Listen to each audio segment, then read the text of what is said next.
लैला खो खो खो खो ना रे दो गली भोसरो ना खरा कहले बारी हाई सरसा के भाजा वाले तो पारा लू अंडा देखा तो नहीं कैसे ना पारा ना तो हागा मुता के जिया नहीं करा दे पर ए भैयो ए दाब के मुंगा दे बहू का ओकरा पारे के होती तो पड़ते ना तो ना पड़ते। सुनना भैयो 2 घंटा से हम तोर नौटंकी देखा तनी काल हमार अंडा खाए के भाज बा अगर मुर्गी के तनको रेफ लाग गेल तो साले भूल जाम कि तू हमार बड़ भाई बारे।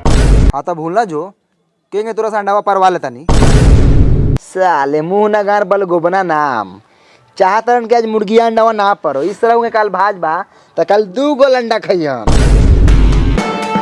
लैला आराम से पारो लेकिन आजे पारो गाँव सार लोग हम जानते हैं तुमको उजिया जाइबो हमारे बाप के जूस खाना लोग अंडा पर भार लागता एगो मुर्गी पोस ले बानी कोर कुटुमता कुटा भी लाई लेखन दौड़ता रोही त खाई सारवा सब लेकिन ये सार लोग सब बची तो हम लोग क्यों खाई ए लोग के मुंह मारे के बा हमरा हई सरवा से खा लो तो कुछ बोलल ना मौगाए रहल आ हमरा पर चाप चढ़ले बार डरावे वाला बनी तोरा से अरे अपना काम है बनता आ गार मारवे कुटुम अरे कवनागत के शायरी बोल ले हरी तनको शोभला हुआ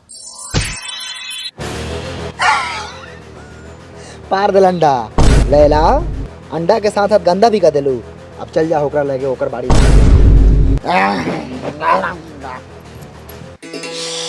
आज कोच बना के खाए बउओ तनका हमरो के खियाइए दादा देखा तारा उतने बहुत बा सूंगे दे हमारा ही ना खियावे के बात कर तारा जो सरवा ना खियाइए हमारा ने खियावे जाता केहू के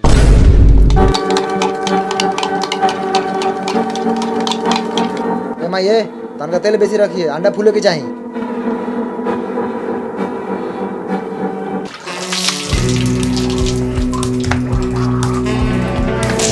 तनका नाश्ता लगाई माई जी। साले के बाप के जिम्मेदारी बा नाश्ता निकाल के रखल जा। साला एगो दमादो बा तो 1.5 महीना से घरे बैठल बा बाहर भीतर जाए के नामे नहीं खिलेबा जिंदगी भर हमरे कमाई खाई का दुन सरवा।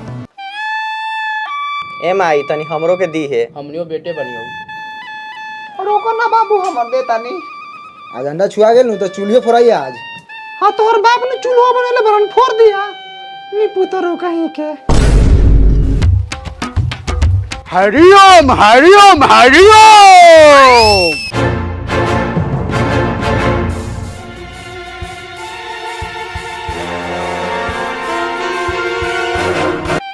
धर बोधर तंगा तुर ले ता दिन हमारा अंडा कोनो ना खाई धर रे चाणवा धर अपना गारवा में ठूस ले धर घर में अंडा खाना बनी तो खाएं क्यों निकला देखा बाहर क्यों आइल बा ए सुना तानी देखी ना क्यों चिल्लाता। तू कहाँ जा रहा है? अरे भाई कुछ चीज बेचनी है पैसे की जरूरत है। भाई चीज क्यों बेचनी है थोड़ा कमा लेना। और कैसे कमाऊँ एक जॉब करने की सोच रहा था पर इस जॉब से टाइम ही नहीं मिल रहा है। तो ये बात है तो तू कॉफी ट्रेडिंग ऐप क्यों नहीं यूज करता ऑक्टा एफएक्स की तरफ से। क्या ओक्टा एफएक्स? हाँ ऑक्टा एफएक्स के बारे में तेरे को नहीं पता।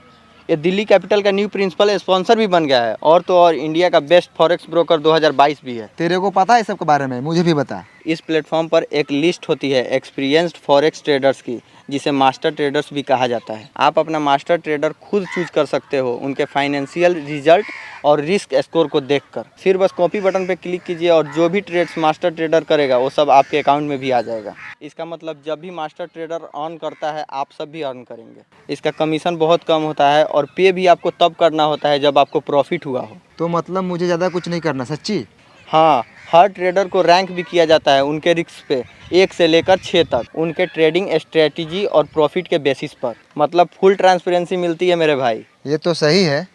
तो अगर आप सब भी अपने पैसे को काम पे लगाना चाहते हैं तो डिस्क्रिप्शन में दिए हुए लिंक पे जाओ और वहाँ पे आप लोगों को मिलेगा एक एक्सक्लूसिव 50% बोनस। तो ऑक्टा एफएक्स बेस्ट ऐप है एक्स्ट्रा इनकम के लिए। कुत्ता लेखन कौन चिल्लाता रे के बा?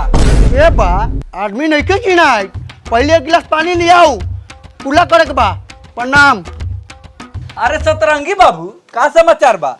अब बड़ी दिन बाद पूरा वेशभूषा बदल के। फूफा जी प्रणाम। प्रणाम फूफा। प्रणाम फूफा। खूब खुश रह आइला फूफा फुआ फुआ फुआ तो थोड़ी मजे मारत हो। फूफा मेहमान जी तनी होश में न तो रौरो बहन के मजे मरवा दे। ए महाराज माजा मारे के मतलब गलत का समझे तनी। घर में पंखा लागल बा, गैस पे खाना बनता, वॉशिंग मशीन में कपड़ा पिचाईता, ये सब माजा ना बता का बा। ए फूफा तो बात ठीक है कहत हो। पापा नु अपन दोगल अपन सोचल हवा। हाय पतर का इधर बाट। इधर।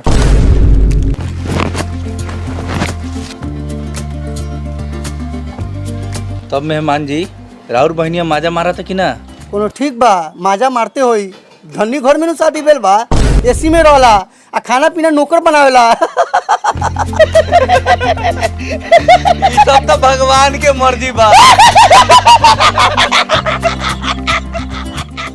फूफा, ओ फूफा।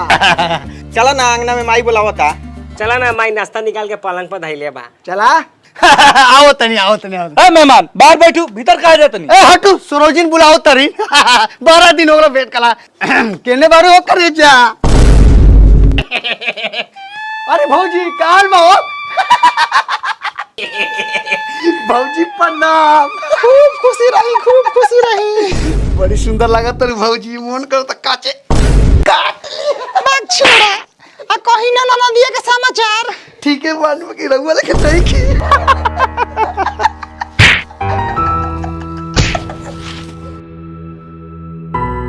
मेहमान जी रबर 12 बनिया खा रहा बा। कथी भौजी? ए राउल टीक। हमरा दिले घबरा गेल, हम समझनी कुछ और। तुम्हारा गंदा बात सोच के तुम्हारा गंदा बबू रे फूफा जी के बैठे लागे कुर्सी लिया जा। है जो जाके कुर्सी ले भाई।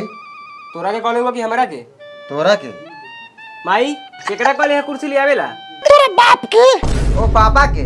पापा जाके कुर्सी ले आओ, फूफा के बैठेला माई कहत हवा। तू सराऊ खड़ा हो के मतारी की खेला देखा तरह। जो साला जाके कुर्सी लिया। हम ये कह जाई हो, एकनी कहला कहला, एकनी के तोर बाप हो कि बाप के बाप हबो। कथी कहले रे साला? बाप चाहेंगे बतिबे। मारत करा बारे निपुतरा मुआ ना दे हमरा लइका वा के। ए चुप बतरी तू चुप। ज्यादा बोल लू तो आज पिठा से फाड़ा। अच्छा जाए दो भाई साहब, खिसियाओ मत, हम खड़े ठीक बानी। ए चुप साला चुप। तोरा से बोले नहीं की जात मऊगाठी कहीं के। कर कुटुम आवले तो दूरा पर बैठल है, सुरसुराइले घर में घुस गेलन सरोजिन से भेंट करे। भला आदमी लेखन बाहर चला। अच्छा ठीक बा, बाहर नाश्ता पानी हुआ।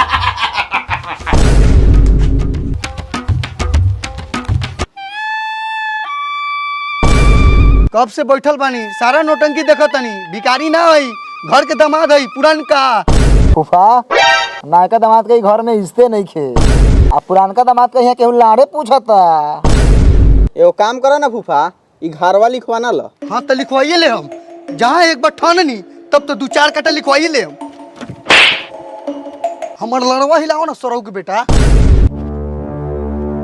हाँ यहाँ और बाबूजी और अदले बरन की लिखवा लेबा।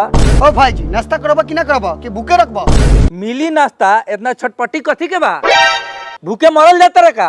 अइले सरसराइले घर में घुस गेला। आय जो बउआ से जो फूफाला नाश्ता लेके आओ।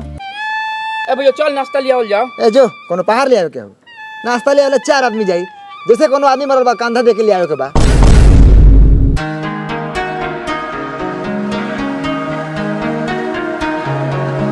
आइला फूफा नाश्ता। हइला फूफा पानी। अरे साला अंडा हमारा अंडा कहाँ ले ले रे? ए भैया माई दे लइया कलइया फूफा खइहन। ए गार मारी फूफा के, हमारा अंडा कोनो सारवा ना खाई। अंडा जीत साला के फूफा तू खा। खाओ कुटुम खाओ, डराओ मत। ई साला अंडा के बच्चा बा। ए फूफा अंडा के खाइल पूरा गांव बाहर निकाल दे हम। अगर अंडा के छू देला नु ताल तोर से परवा ले हम। ए कुटुम खाओ रहुआ, हम बानी नु। फूफा अंडा के छू देला तो तोहर मुंह छुकर के तोरा गार में साट दे हम। खाओ मेहमान खाओ ठीके। फूफा तू खा, हम पकड़ ले बानी। ए फूफा फूफा तू डरा मत, धिट्टे खा। ये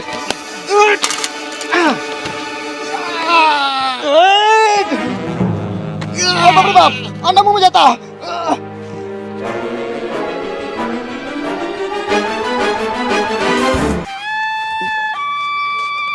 हमार जूजी खाना फूफा अंडा खाई साला पकड़ो ता।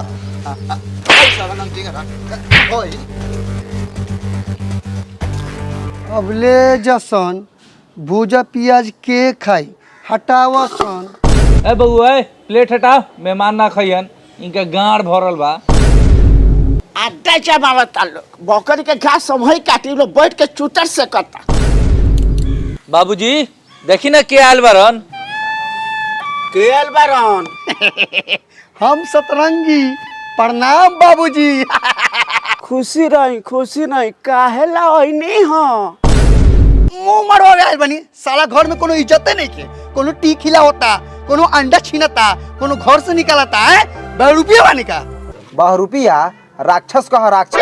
अंडा हमर काय खाला बिना पूछ ले। हम कहा जानी अंडा कहाँ से लेके आए लो, मुंह में तो ना पड़े देले हो, छीन के खा गेले हो। अच्छा फूफा तू टेंशन मत लो, भेना में अंडा पारम नु त खिया। अच्छा ना ना ना ना ना भेना में मुर्गी अंडा पारे नु त खिया। बंटी अंडा तू पर बे, एक बार मुर्गा से पाल खा के पड़ते हो। जो साला तू के पाल खो, रोज अंडा पड़ी है, रोज तरवा के खाइए। अरे साला तूने कहले अंडा परम द फुफा खइहन। रे साला गलती से मुंह से निकल गेलो को घेर छोड़ ना छोड़ और मुआ आप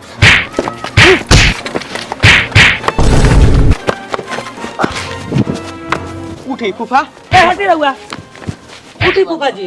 अरे बाबू बाप बउआ जी बैठावा कुर्सी पर। ए हटी।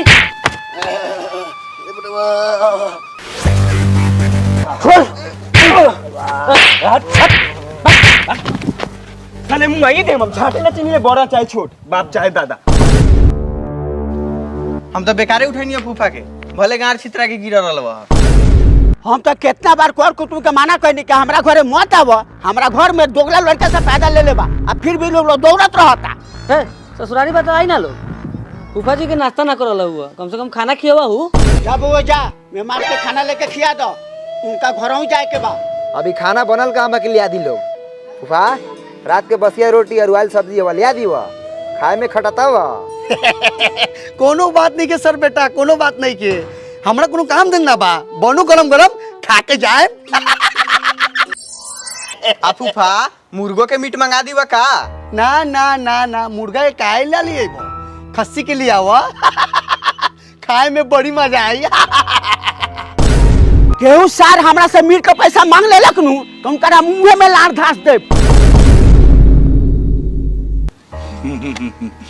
कोनो बात न जो बगो मीट लेके आ जो। चल भैयो रे ठीक कहले हम मीट ले आवेला, आज फुफ्फे के बहाने मीट चापल जैसा। साला रोज रोज अंडा खा के लवंडा बनल बनी सा। भैयो रे अपन बापुआ हाथों पर बड़ी जोर से मरले हो। बहुत जोर से? हाँ। अच्छा कोनो बात नहीं के, एक पीस बेसी खाइए, सारा दर्द दूर हो जाएगी। हाँ। पाहुन इतना करिए काहे बानी? फूफा जी चिमनी में काम करीले। भोर से कह इतनी इतना झोकड़ल काहे लागे तनिया। फूफा जी राउरो मुहुआ गधा के फूलल गांड लेखा लागता। अच्छा दमाद जी मानदान होकेला कि ना, कि हमरे लेकिन रोज रोज बेइज्जत होकिले? मानदान हमार झाट होकेला और वो से बतर दशा होकेला, लेकिन चाहेला कि कब चल जाओ, लेकिन हमू खीसे खूटा गाड़ के बैठल बानी 1.5 महीना से। ठीके कहत तनी पाहुन, एगो हमरो समय रहे घर में जाते गोड़ धोआए लागे आ मीट मछली से घर गमगम महके। ठीके कहतानी फूफा जी, लेकिन आज के समय बा मीट मछली तो दूर के बात बा, हई सरव से खाली पाद महकेला। अच्छा ये सब बात ठीक ठाक नहीं के, लेकिन मिठुआ होता ताले आराम कर ली। इस्माइल भाई गोल पीस काटा, गोल पीस।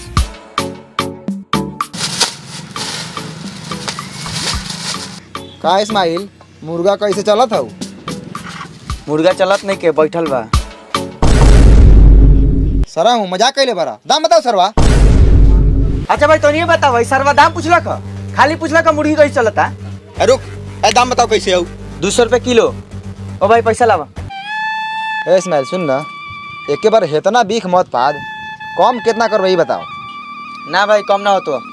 1 रुपया कम ना करबो? ला 1 रुपया कमे दे, 199 रुपया लाओ। साला 1 रुपया कम करके एहसान करता रे का रे? 180 रुपये देबे बोल। अभी खरे खरे कटवा ले बहू। कम ना हो तो आगे बढ़। ए चल कम ना करी सरवा चल। ए भाई बोल तू कितना चाहिए? आधा किलो। भाई मीटवा ना ले भाई का। ए लेवल जाई चुप ना, वो अपने बुलाई कही हो भाई हेने आवा 180 रुपए दो तन का इंतजार कर।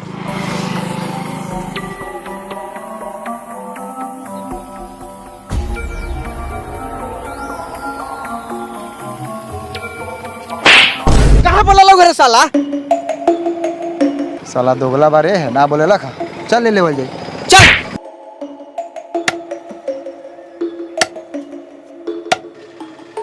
आ इस्माइल आए 2.5 मीटर किलो सरवा कम कर बेटा। आई धर 200 रुपया अपना गाड़ में खोस ले।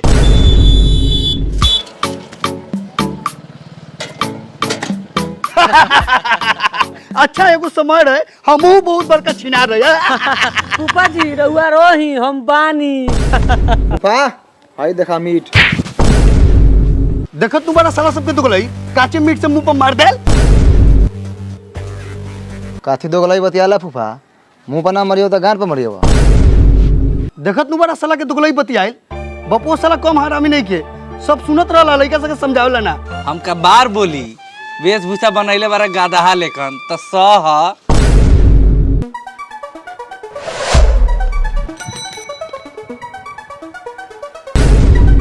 प्रणाम मौसा।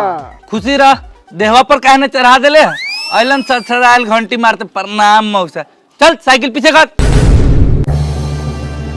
घर में खाए ला खर्ची ना अब बाटत रहे के बा पर्ची। ये घर में दूगो कुटुम कब रहलक ह कि तीसरा चौथा आ गेल। अरे हम ये बोला बतानी कुत्ता लेखन चिल्लाल बारा अब तो साला से तो मार के बेलगा दी। ना मीट मंगा मंगा के खियावो गांठ फटे न बाप के नु अर्जे में। का बेलो दादा? जा तेरे साले के दुगलई। अरे ये तो बॉबी मौसी के बेटो सब आ रहे हैं, रवि और रंजन।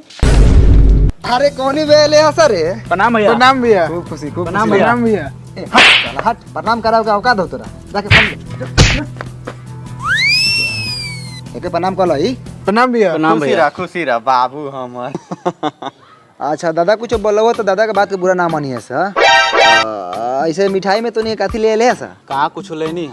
माई पैसे ना दे ले रहला। तो तोहनी कथी करे अइले है? धर्मशाला बुझ ले बारे, बिना कुछ ले ले चल दे वालिस।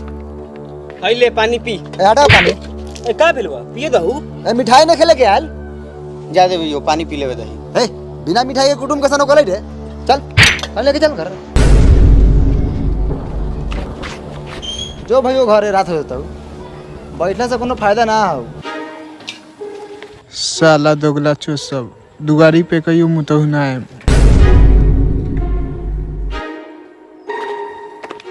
साले बिना मिठाई के मुंह उठा के चल दिया। बउओ देखो मीट बनल कि ना बनल, भूखो लागल बा। बाप के जूजी खाला बेचैन बरन। देखा तानी बनल कि ना बनल। माई मीट बन गेलौ। हाँ हो गेलौ। ए माई पानी मत लगाइए, हम भूजल खबाऊ। हमहू भूजले खाबो लोगन। हाँ पानी ना लगाई ना। अच्छा ठीक हो, जा जाके प्लेट ले आओ लोगन जा। ए चल चल चल चल चल बढ़िया मौका वापस ही खा जाई। ले माई प्लेट लिए लियो, लाओ जल्दी चाप दिसा।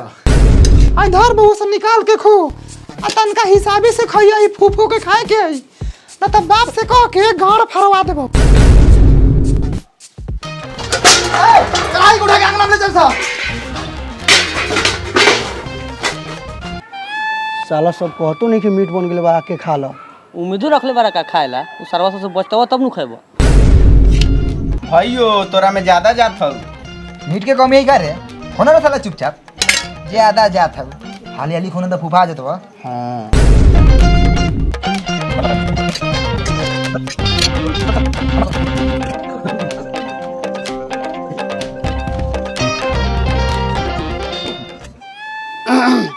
बैठला से काम धंधा ना चले वाला बा तमाजी, अपना से गोड़ा चलाए पड़ी ना तो भूखे गांड चियर के मरो। ए मेहमान भीतर कहाँ?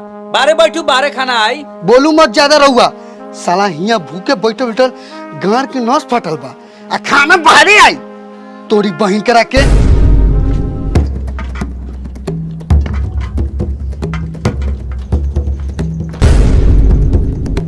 अरे सब रा कढ़ाई चाट के चिकन कर दिले बड़ा।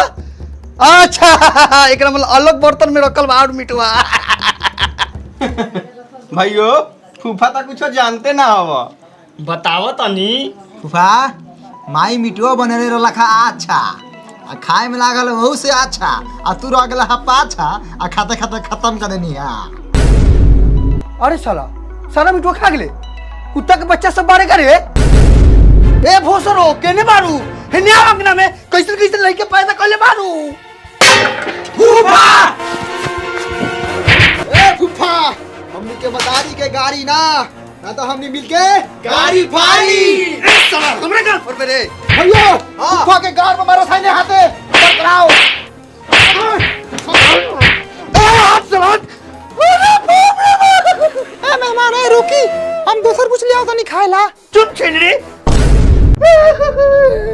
मार दो उसे मार के फूफा के गाड़ो फाड़ दे। ए मेहमान आखिर का भेला काहे छिन्नी मौगी लेखन गीत गा के रोवा तनी लइका से तो सब मिल के मर रखा अरे बाबा हट जा आज फूफा के गाड़ फाड़ दो। ओए काहे रे का भेला फूफा के घर काहे फाड़बे साला माई के छिनरी कहलक ह। मार के धोती कुर्ता फाड़ दे साला के आ पापा गाड़वा के का करी साथे साथे हुआ फाड़ दे क्या करता लोगन ठीक नहीं कहो बीच में लबर लबर करो तारा तोरा घर जाके तोरा बहनिया के चिनरी कहती तो कैसा लगता आपको चुपचाप खड़ा रहा मतलब फूफा के साथ तोरो गाड़ फरा जाई।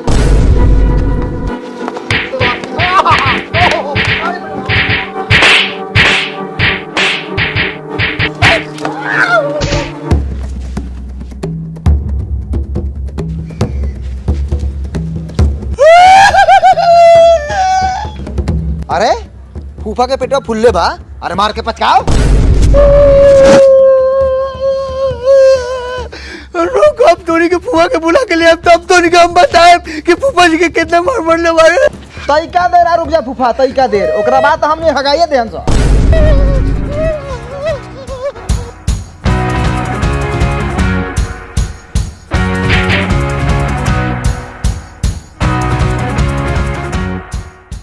तो अगर आप सब भी अपने पैसे को काम पे लगाना चाहते हैं तो डिस्क्रिप्शन में दिए हुए लिंक पे जाओ और वहाँ पे आप लोगों को मिलेगा एक एक्सक्लूसिव 50% बोनस।